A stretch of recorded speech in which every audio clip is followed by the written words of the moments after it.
It looked like a child's scribble, one thin line in the dust, and yet it made even the forest feel afraid. Lakshmana knelt outside the hut, the air heavy with the scent of leaves and distant smoke. Rama was away, following a deer that had glittered through the trees like a tempting lie. And inside, Sita paced with a restlessness she couldn't name. Something was wrong.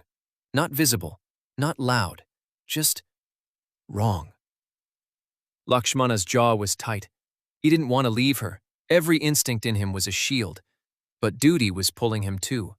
Rama's call carried urgency, and the forest was full of shadows that wore friendly faces. Sita stepped to the doorway, eyes bright with worry. "Go," she said. "Find him." Lakshmana hesitated. How do you abandon the one you're sworn to protect? How do you obey one command without betraying another? Then he did something small, almost casual, something the world would later remember as a miracle. He drew a line. One simple stroke on the ground, circling the hut like a quiet boundary. No mantra shouted, no grand weapon raised, just the tip of his arrow or the edge of his bow, carving dust into meaning.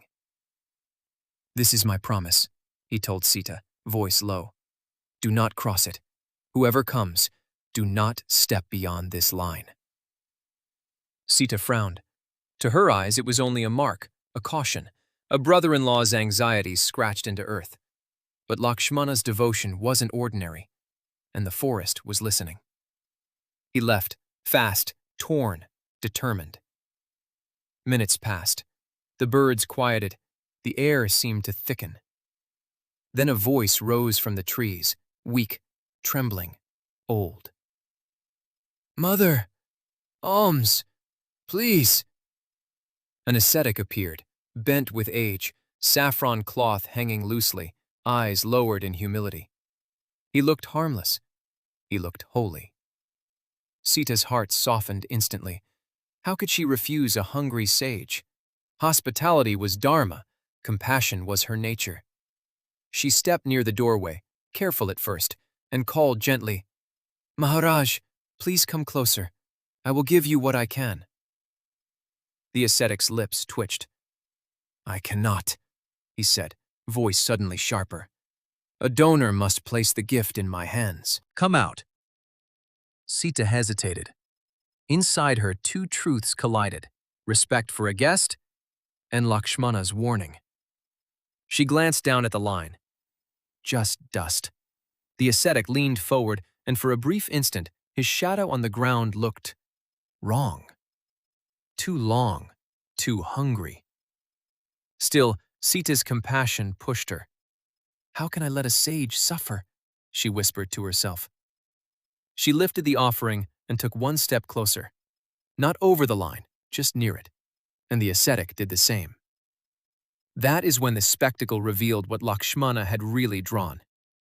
For Sita, it remained the quiet chalk mark, harmless as a child's boundary and play.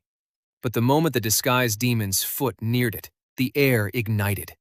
A wall of fire leapt up from the line, towering, roaring, bright as 1,000 lamps. Flames spiraled into shapes like protective serpents, their heat bending the very light. The ground shimmered, the trees recoiled. Ash rose in sudden, furious breath.